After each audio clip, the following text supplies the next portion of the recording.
resumen hasta ahora de la transición, hemos visitado 14 estados y la Ciudad de México. El primer fin de semana fue Coahuila, Durango y Tamaulipas. Fue el tema de los mineros, de pasta de conchos, de la mina El Pinabete, el rescate de los mineros, las aduanas, el ISSSTE y el proyecto de agua saludable y la revisión de todos los proyectos de agua. Pues el segundo fin de semana fue el corredor interoceánico principalmente, aunque ahí fue Veracruz y Oaxaca, aunque también en ese fin de semana hablamos del trabajo que ha estado haciendo la Secretaría de Marina en distintas áreas, incluida la construcción de dragas para el dragado tanto de puertos como de ríos y cuerpos de agua en el país. Ahí también vimos el tema de la Guardia Nacional, de caminos artesanales y todas las obras de la Secretaría de Infraestructura, Comunicaciones y Transportes. El tercer fin de semana, viernes, sábado y domingo, estuvimos en el Tren Maya, ahí estuvimos en Quintana Roo, Campeche y Yucatán. Después, el siguiente fin de semana estuvimos en Baja California y Sonora, ahí tratamos el tema de todas las obras de Comisión Federal de Electricidad, el Plan Sonora, también los planes de justicia, en particular de los ERIs y los yaquis, pero ahí hablamos en general de los planes de justicia. Y ahora, el último fin de semana, estuvimos en Ciudad de México, en el Estado de México, Puebla, Hidalgo y Tlaxcala, y tratamos los temas de las obras metropolitanas, particularmente de movilidad, el programa Sembrando Vida en Puebla, lo que se está haciendo ahora en el río Tula. Aprovechamos también para hablar del tema de saneamiento del Valle de México o de la zona centro. Hoy la zona metropolitana del Valle de México antes solamente incluía un municipio del estado de Hidalgo, hoy incluye más municipios, entonces de la zona metropolitana del Valle de México, además de Tula. Por supuesto visitamos el hospital del IMSS que se está construyendo ahí, y después en Tlaxcala los temas de educación y los temas de educación vinculado con actividades deportivas, las escuelas de béisbol y de box que ha desarrollado el presidente de la República. Entonces son 14 estados y la Ciudad de México. Nos estamos definiendo a dónde vamos a ir el próximo fin de semana, pero lo que deben saber pues es que vamos a ir a las 32 entidades de la República, y además de, también visitamos la refinería de Tula, ahí vimos la coquizadora y hablamos de las coquizadoras, la coquizadora de Oaxaca que se está haciendo, de Salina Cruz, y la de Tula, y de la modernización de las refinerías, hasta dónde va y qué es lo que va a quedar pendiente. Entonces, como ven, pues ha sido una amplia agenda, además del recorrido que hemos hecho con el presidente, de platicar sobre distintos temas relacionados con el gobierno federal y lo que viene para los próximos 6 años como compañeros y al mismo tiempo pues como parte del proyecto de la transformación y como presidente y futura presidenta. Ha sido una transición histórica, algo nunca visto y realmente muy emotivo y muy pues que va a quedar para nuestra historia. Ese es algo que quería platicarles. Por otro lado, comentarles, porque no lo dije la vez pasada y quiero que no vaya a quedar en que no lo vimos, aunque evidentemente ya que entremos al gobierno vamos a hablar de las obras de trenes. Hay una parte muy importante que nos va a tocar desarrollar a nosotros. Esto que ven marcado con café es todo el corredor interoceánico. El corredor interoceánico no solamente es de Coatzacoalcos a Salina Cruz, sino tiene la línea K que va de Ixtepec hasta Ciudad Hidalgo, es decir, hasta la frontera en Chiapas con Guatemala. Y además también de Coatzacoalcos a Palenque, eso es parte del corredor interoceánico. A nosotros nos va a tocar llevarlo a Dos Bocas, que está aquí, como parte del corredor interoceánico. Y regrésense a la otra, o si tienen una más grande. Joaquín Díaz Mena, el gobernador electo de Yucatán, tiene un proyecto que se llama el Renacimiento Maya. Entre otros proyectos del Renacimiento Maya está la conexión del Tren Maya a Puerto Progreso, principalmente como tren de carga, aunque también como tren de pasajero, que es parte de la conectividad que tendrá el Tren Maya. Y ahí también pues el hacer Puerto Progreso un puerto de gran calado. Es una pues, es un proyecto que tiene muchísimos años como el interoceánico y que también vamos a desarrollar. Entonces, en el sureste es el tren de carga o sur-sureste, el tren de carga del Tren Maya, y por otro lado la conexión a Puerto Progreso y la conexión a la refinería de Dos Bocas, que es parte fundamental de lo que platicamos en la ocasión que estuvimos analizando el tren interoceánico como dos obras pendientes que nos van a tocar a nosotros. Pues son los dos temas que quería platicarles y con gusto contestamos sus preguntas. Iniciamos sesión de preguntas y respuestas con Sandra Aguilar de AE Grupo Informativo. Doctora, buenos días.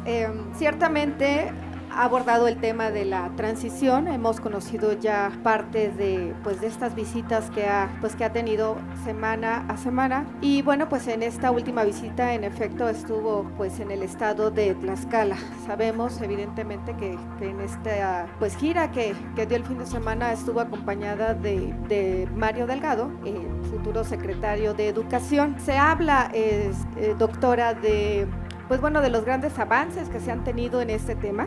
Me gustaría, si tiene oportunidad, que nos compartiera cuáles son los avances que se tienen en esta administración que está por terminar, y si en efecto propondría alguna reforma o bien alguna reforma en el tema o en el sector educativo una vez que inicie su administración. El presidente, por supuesto, echó atrás la reforma educativa. Ayer lo dijo, van a ser 1 millón de basificaciones para el magisterio, que es algo también histórico. Las becas, la nueva escuela mexicana, y ayer no se presentó, pero están por supuesto las universidades del bienestar, las universidades Benito Juárez, que se van a tratar también en la siguiente gira, como parte de los avances en educación por parte del gobierno del presidente López Obrador.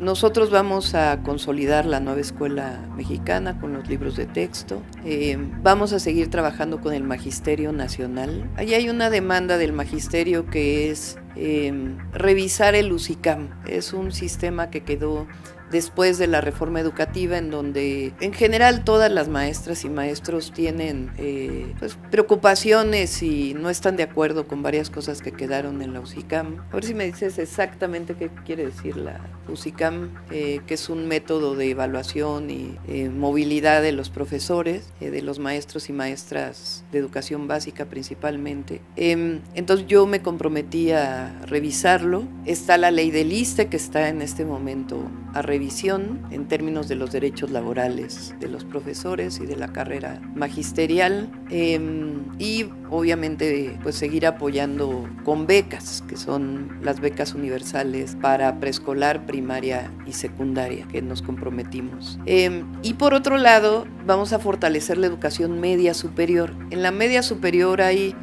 ahora que entremos nosotros, hay muchos sistemas que crecieron, sistemas federalizados y sistemas estatales. Son más de 20 sistemas que hay en la educación media superior. Ustedes lo conocen: bachilleres, CONALEP, CECATIS, y de ahí una cantidad enorme, además de la preparatoria y el CCA.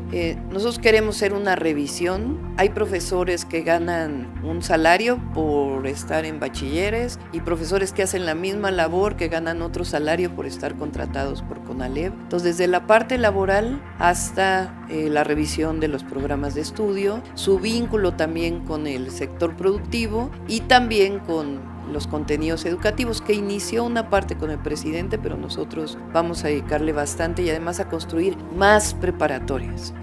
En el país debería de haber el mismo número de, gracias Pau, el mismo número de preparatorias como secundarias hay. No tendría por qué haber menos preparatorias que secundarias. Si los jóvenes, al haber cumplido, un adolescente al haber cumplido la secundaria, pues debe tener derecho a entrar a la preparatoria y no tener que hacer ni exámenes, sino que sencillamente vaya a la preparatoria más cercana a su casa. Entonces, más preparatorias y la revisión del plan de estudios, y además del fortalecimiento de las universidades del bienestar, vamos a hacer nacional la Rosario Castellanos y la Universidad de la Salud, para fortalecer la educación pública universitaria. Entonces, vamos a dedicarle bastante a la educación. Por cierto, Mario me decía hace unos días, Mario es hijo, sobrino, nieto de maestros normalistas en Colima. Su madre es maestra maestras normalistas, sus tías son maestras normalistas. Su abuelo es un maestro normalista muy reconocido en el estado de Colima, entonces para él, aparte de que ya fue secretario de Educación, pues ha sido parte también de su familia, entonces está muy ligado al magisterio nacional. Entonces, en términos, siendo un resumen, se va a consolidar lo que es la nueva escuela mexicana, es decir, no viene ninguna reforma. En el tema del magisterio, como usted dice bien, van a revisar el tema de las basificaciones, de los sueldos, no van a desaparecer en el caso de la educación media superior ningún organismo, solamente se van a revisar los programas, no desaparecen nada. En ese sentido. Okay, perfectamente. Y bueno, finalmente, y de mi parte sería pues preguntarle, así como ha visitado todos estos estados, se van a llegar a los 32, ha pues de alguna manera palpado y visto todo esto que se ha realizado en la actual administración en este proceso de transición. En ese sentido, doctora, preguntarle en el tema de las instituciones, de los organismos, de toda la administración federal, ¿hay avances? ¿Tienen algún corte de caja? ¿Hay informes que se le presenten? ¿Cómo va la transición, pero al interior del gobierno? A ver, es una transición hasta el momento, digamos, no formal, en el sentido de que todavía no tengo yo la constancia de mayoría expedida por el Tribunal Electoral. En el momento en que lo tenga, pues tienen que emitirse lineamientos generales, así se hace en cualquier transición de gobierno, pero pues ahora, pues para no que estos 2 meses no los dejemos pasar, pues al haber nombrado y el presidente pues ha decidido iniciar de manera informal este proceso de transición. Entonces ya hay muchas pláticas entre, por ejemplo, Mario Delgado y Leti Ramírez, y entre los distintos, entre Marcelo Ebrard y Raquel Buenrostro. Entonces ya hay muchas pláticas y la formalidad ya de la entrega de todo esto, pues ya a partir de que tengamos la constancia de mayoría. Le agradezco, bueno, gracias. USICAM quiere decir Unidad del Sistema para la Carrera de los Maestros y las Maestras, carrera magisterial. Siguiente pregunta de Jimena Mejía, de Grupo Imagen. Gracias, presidenta. Consultarle. El presidente López Obrador mencionó esta mañana que muy posiblemente en su administración se podría esclarecer el asesinato de Colosio. ¿Estaría dispuesta a reabrir el caso con la línea de investigación? Señala el líder priista en contra de Manlio Fabio Beltrones. Y la segunda sería consultarle sobre cómo será la dinámica de este jueves de gabinete, cuántas personas nombrará en su virtual gabinete y si será en el MIDE o aquí en su casa de transición. Gracias. Yo creo que el caso Colosio es un asunto de Estado y que la propia Fiscalía encontró nuevos elementos. La investigación no la hace el gobierno, sino que la hace la Fiscalía General de la República.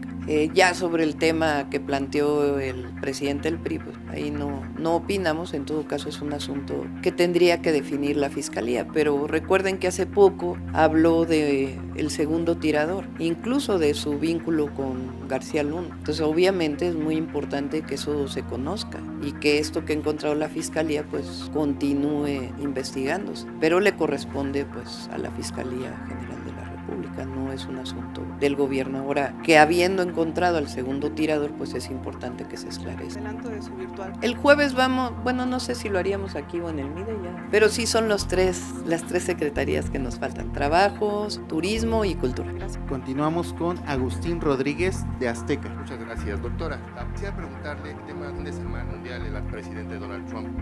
En otras ocasiones, si esto hubiera pasado, tal vez hoy hubiéramos amanecido un dólar parado, tal vez hubiéramos amanecido con otros parámetros en materia de economía, y vemos que hoy esto no sucedió. ¿A qué se lo atribuye usted? Y por el mismo tema en materia de seguridad, ¿usted pensará reforzar en algún momento, una vez que tome la presidencia, su seguridad? Serían estos dos temas, economía y gracias. Bueno, primero es condenable el atentado que sufrió el expresidente Donald Trump.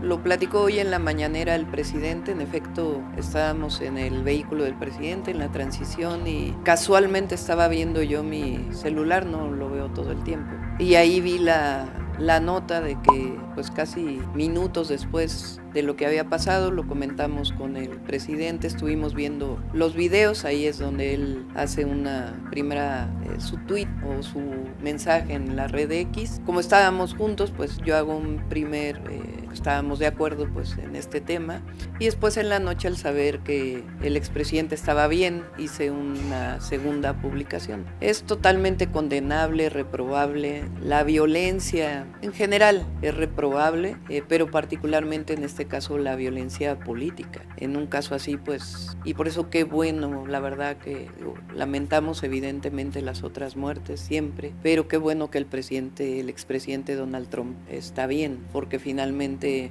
continúa la contienda en Estados Unidos sin que hubiera pasado a mayores. Y esto pues tiene que ver también con lo que no haya pasado a mayores, pues tiene que ver con lo otro que preguntas, ¿no? Lo económico, en general la seguridad. No pienso que en mi caso es distinto pues lo que se vive en Estados Unidos que en México, los casos que ha habido en México, y por eso es importante que se abra una investigación mayor, pero no pienso yo reforzar la seguridad, ni mucho menos. Se aleja uno demasiado. Yo voy a seguir con las giras cuando sea presidenta, esas no van a parar. Es parte de la cuarta transformación, estar en territorio, no solo en el escritorio, sino te aleja del sentimiento de la gente, de lo que te puede decir las personas en uno o en otro lugar de la República. Entonces hay que seguir en territorio. La economía mexicana es lo que hizo que pues, no nos afectara en lo más mínimo. No sé si en otros países hubo alguna afectación, habría que revisarlo, ¿no? Pero es cierto que la economía mexicana está bien.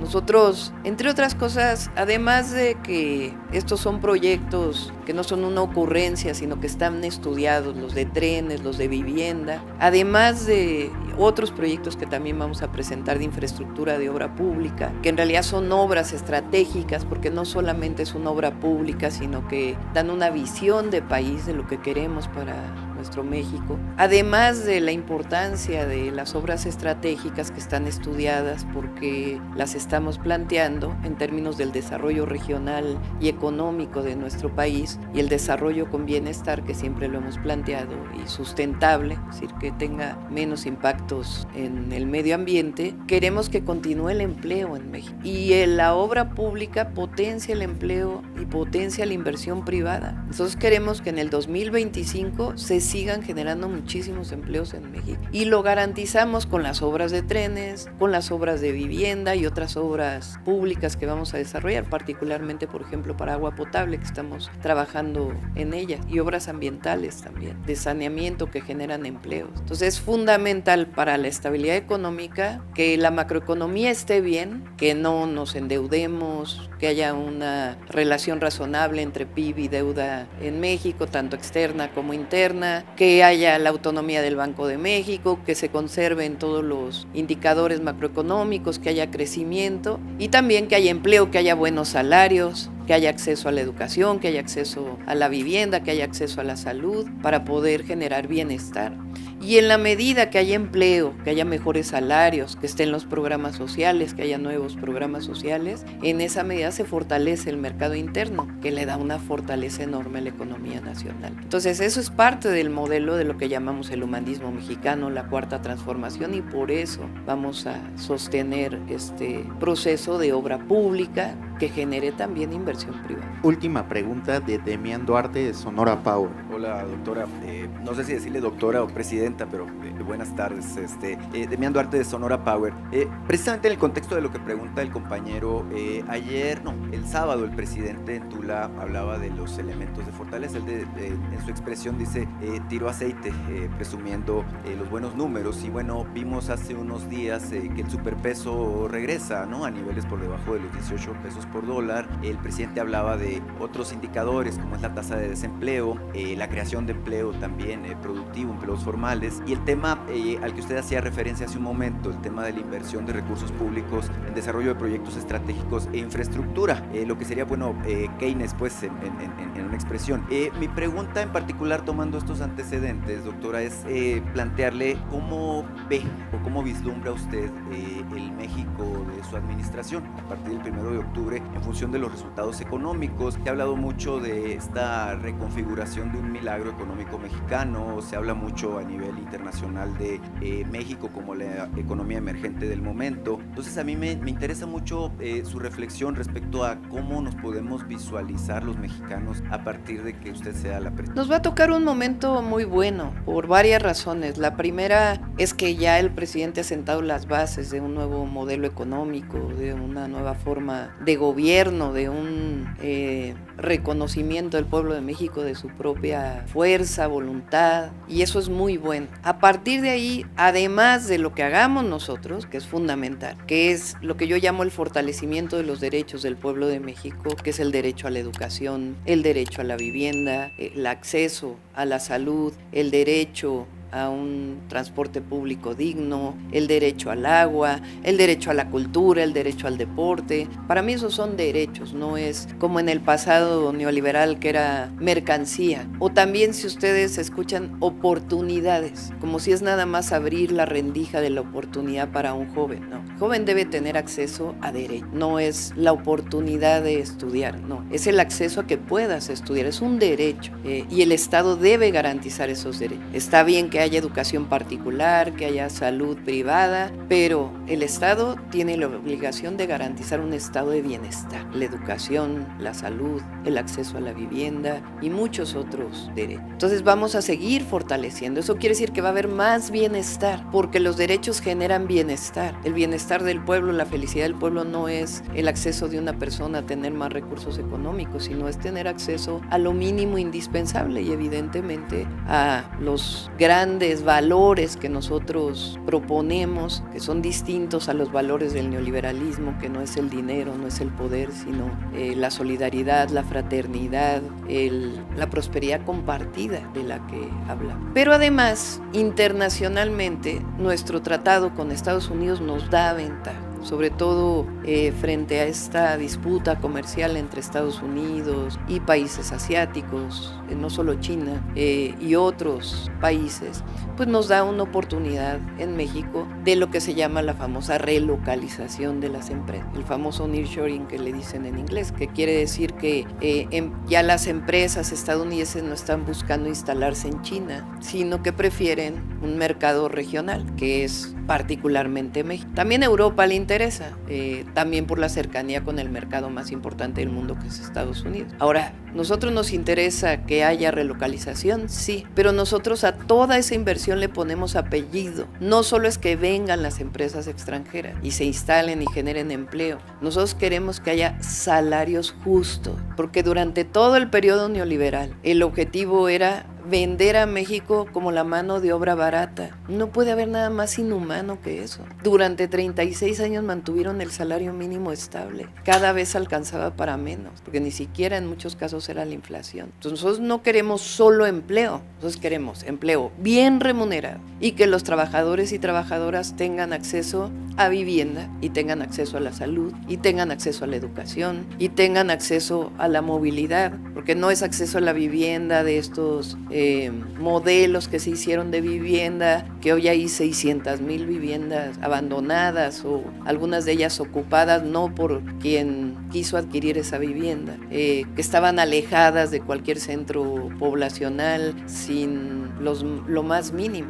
Nosotros queremos bienestar y queremos mejor al medio ambiente. Entonces nos va a tocar un momento muy especial porque hay interés en México, en invertir en México. Y nosotros por eso estamos haciendo este consejo donde está Altagracia, donde está por supuesto el secretario de Economía, Marcelo Ebrard, las demás secretarías, los propios organismos empresariales de México, que hagamos esta estrategia nacional de relocalización y desarrollo regional en la que estamos trabajando, para que los polos de bienestar no pongas una empresa en donde no hay agua o en donde no hay acceso a un centro educativo cercano con ingenieros e ingenieras que se van a necesitar para ese sector, sino que de alguna manera se ordene la inversión. Eso no solamente nos va a dar crecimiento económico, sino nos va a dar bienestar. Entonces, por eso digo que nos va a tocar un muy buen momento. Y finalmente, ¿qué queremos para el pueblo de México? Pues más felicidad. Y la felicidad tiene que ver con el acceso a los derechos y al mismo tiempo con estar bien con los demás. Claro, la prosperidad compartida pues es un concepto muy poderoso, doctora, que me queda claro que genera gran expectación de lo que será su administración. Este contexto es evidente que estuvo en mi tierra, Sonora, y bueno, tuvimos el gusto de recibirla primero en Puerto Peñasco, después allá en el desemboque de los Eris, en medio del desierto, en condiciones muy extremas, por cierto. Después estuvo usted en Guaymas y finalmente en Vicán Pueblo. Ahora, me llamaron mucho la atención los eventos, los que usted estuvo, tanto los privados como los públicos. Yo le quiero preguntar, muy en específico, ¿qué conclusiones sacó de su viaje a Sonora? El presidente dijo por ahí que Sonora es la tierra del futuro. Yo se la compré al presidente, pero también le agrego yo que además somos la tierra del presente y que con usted, bueno, pues tenemos un boleto dorado, ¿verdad?, para poder convertirnos en protagonistas del nuevo desarrollo de México. Preguntarle qué piensa del resultado de su viaje a Sonora, y en ese contexto también la visita al desemboque de los Eris, a la nación Kunkaak, que además es símbolo de Hermosillo, ellos nos dan identidad, y a la nación Yaqui, en donde usted dijo que van a continuar los planes de justicia. Ahora, Adelfo Regino, el actual comisionado de pueblos indígenas, me decía que hay 17 planes de justicia activos, pero que hay 64 naciones originarias. La pregunta, doctora, en este contexto es si usted va a continuar, eso ya lo dijo, los que están activos, pero si va a ampliar al resto de los pueblos originarios de nuestro país este anhelo que existe de justicia entre los que menos tienen.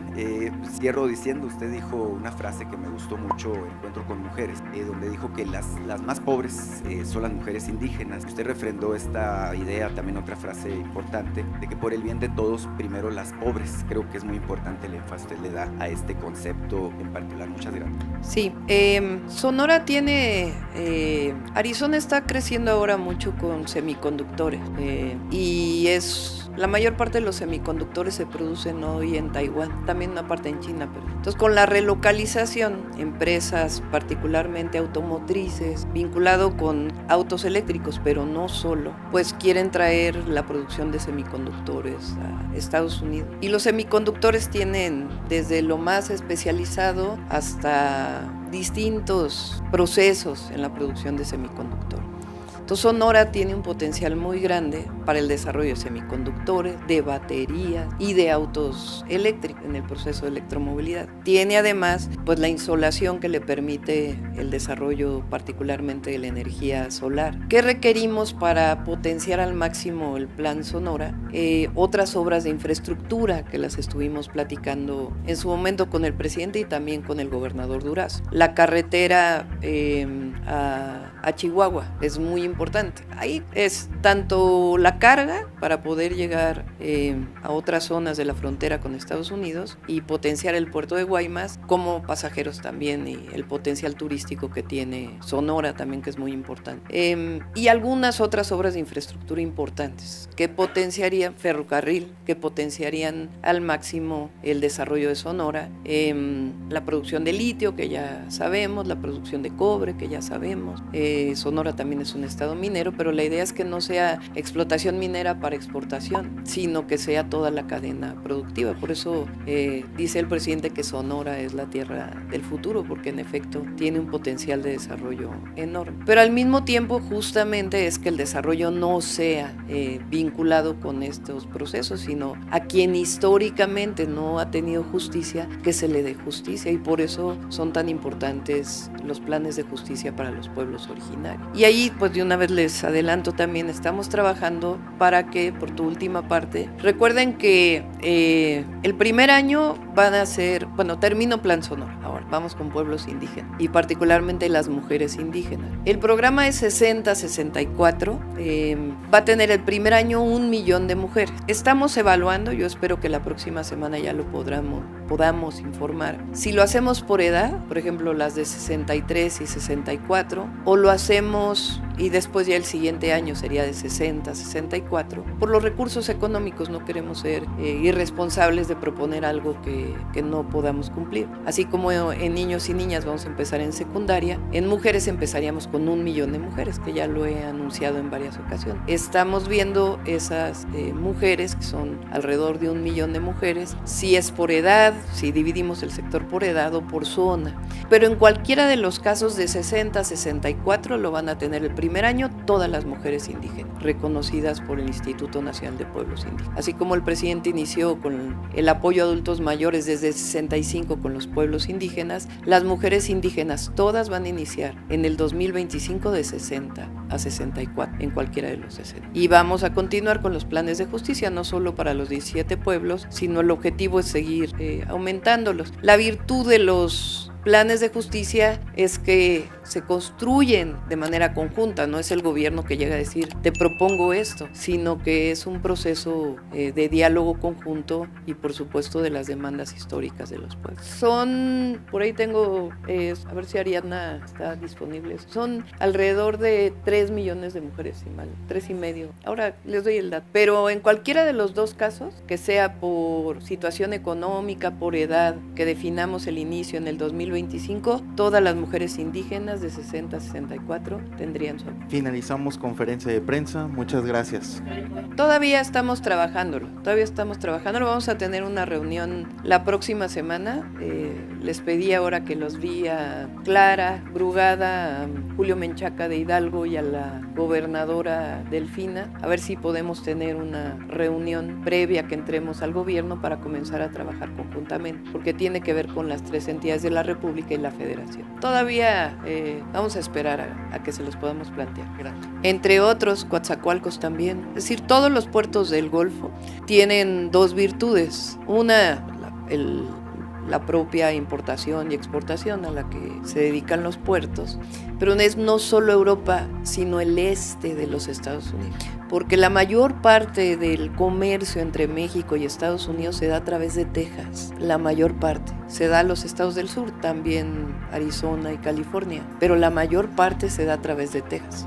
Entonces, hay un potencial enorme de exportación de México hacia el este de los Estados Unidos. Esa es la idea original del presidente, que el interoceánico se llama corredor interoceánico, no solo tren, porque no solamente es el tren, sino los polos de bienestar que están alrededor del interoceánico. Es decir, no solamente es un tren de pasajeros y de carga que permite transportar carga del Pacífico al Atlántico o al Golfo, sino que además permite el desarrollo del sureste a partir de los polos de bienestar. Y de ahí, pues si se fijan, es mucho más que eso, porque tiene que ver incluso con la línea K que va a Guatemala, y es el potencial incluso de incorporar a Chiapas a estos polos de bienestar. Ya lo vamos a trabajar. Por lo pronto la idea es que lo que está funcione, que se desarrollen los polos de bienestar, y si es necesario, pues ya estaríamos planteando, está en estudio todavía, la posibilidad de hacer otra vía. El día de mañana vamos a tener, entre otras, una reunión con mujeres de 60 a 64 años.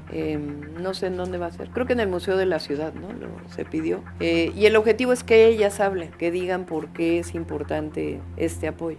Eso ya es un tema de los PRIs. Fíjense, la virtud. Nosotros, lo que se demostró este 2 de junio, que es algo que no han entendido quienes no están a favor de la Cuarta Transformación. No han entendido qué pasó el 2 de junio y lo quieren seguir interpretando de una manera en que, pues si siguen así, no van a poder entender qué fue lo que pasó. Y es que el pueblo de México está con la Cuarta Transformación, y no solo son los programas del bienestar, no solamente son, tienen que ver, evidentemente, la gente vive mejor, ha habido 5 millones de personas que salieron de la pobreza, hay mejores salarios, es decir, dio resultados la Cuarta Transformación. Pero además la gente se siente con el reconocimiento que históricamente no. Esto que dice el presidente, yo estoy de acuerdo, de que es algo que decimos en Morena desde que se formó Morena, que la política no solo es un asunto de los políticos, sino es un asunto de todas y de todos.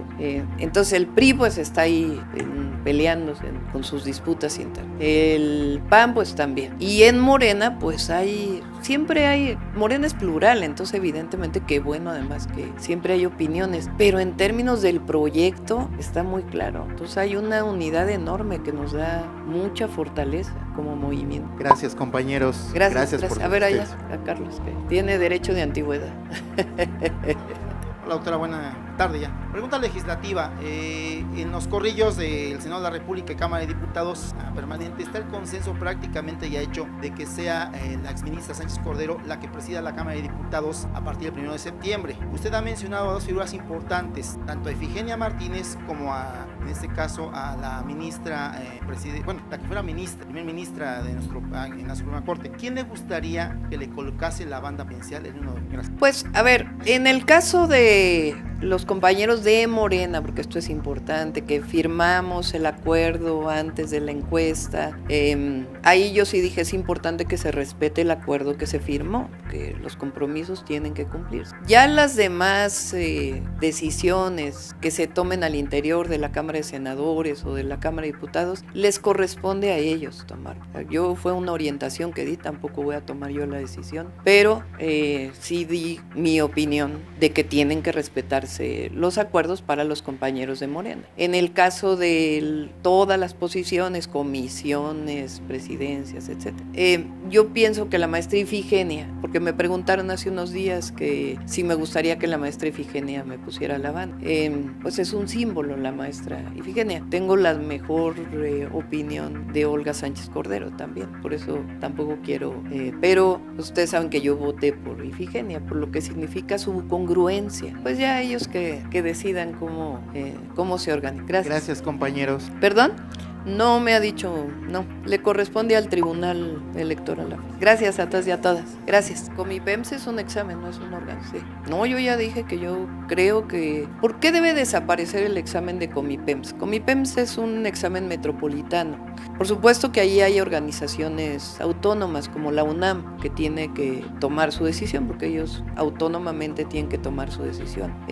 A un joven, un adolescente que sale de la secundaria y le dices, tienes que presentar un examen de admisión y dependiendo de la calificación que tengas te vamos a mandar a uno o a otra preparatoria. Ya desde ahí, desde los 15 años, estás diciendo que hay buenas escuelas y hay escuelas no tan buenas y que dependiendo de tu calificación te voy a mandar a una o a otra. Yo en la campaña ponía el ejemplo de Estados Unidos, no porque sea necesariamente el modelo a seguir, porque hay muchos otros modelos, pero en Estados Unidos vas a la preparatoria que te quede más cerca de tu casa. Incluso en muchos estados de los Estados Unidos están juntas la secundaria y la preparatoria. Entonces, ¿por qué los jóvenes o las jóvenes o los adolescentes que salen de la secundaria no van a la prepa que le quede más cerca de su casa? Ya te dio la SEP un certificado de que acabaste la secundaria. Pues ese certificado tiene que ser tomado en cuenta para entrar al siguiente nivel. No tienes por qué hacer un examen. Más a la preparatoria. Entonces, mi opinión es que aquella persona, adolescente o joven, dependiendo cómo, que sale de la secundaria, pues debería de entrar a la prepa que le quede más cerca de su casa. Y solamente inscribirse. Y ya en todo caso que haya los propedéuticos adecuados. Si es que no tienes pues lo que se consideraría en la escuela para poder, porque de otra manera, pues ahora la UNAM tendrá que decidir, no le vamos a imponer nosotros nada a la Universidad Nacional Autónoma de México, es una decisión que ellos deben tomar, incluso al propio Politécnico. Pero mi opinión es que, ¿por qué yo he vivido experiencias no de mis hijos, porque ellos los dos estudiaron en el CCH Sur, igual que yo, hicieron su examen en su momento, pero la verdad es que he tenido muchos hijos de amigos cercanos, conocidos, y como jefe de gobierno viví, pues que un adolescente dice, ¿por qué si yo quería entrar a esta escuela me mandan a la otra? Ah, pues es que sacaste 7 en un examen. No tendría por qué las distintas preparatorias o educación media superior decir este es bueno y este es malo. Todos deben ser igual de buenos. Entonces lo que hay que trabajar es, por eso digo que hay que dedicarle tiempo a la educación media superior para que todos sean buenos. Si quieres una carrera técnica, pues entonces tú decides si quieres acceder a una carrera técnica, y si quieres seguir estudiando en la universidad, pues también tienes esa opción, pero no tendría por qué haber una situación en donde el adolescente desde los 15 años ya dice, pues me mandaron a la peor escuela. Pues ¿por qué? todas las escuelas son buenas y deben ser todas buenas. E ir a la prepa que te quede más cerca de tu casa.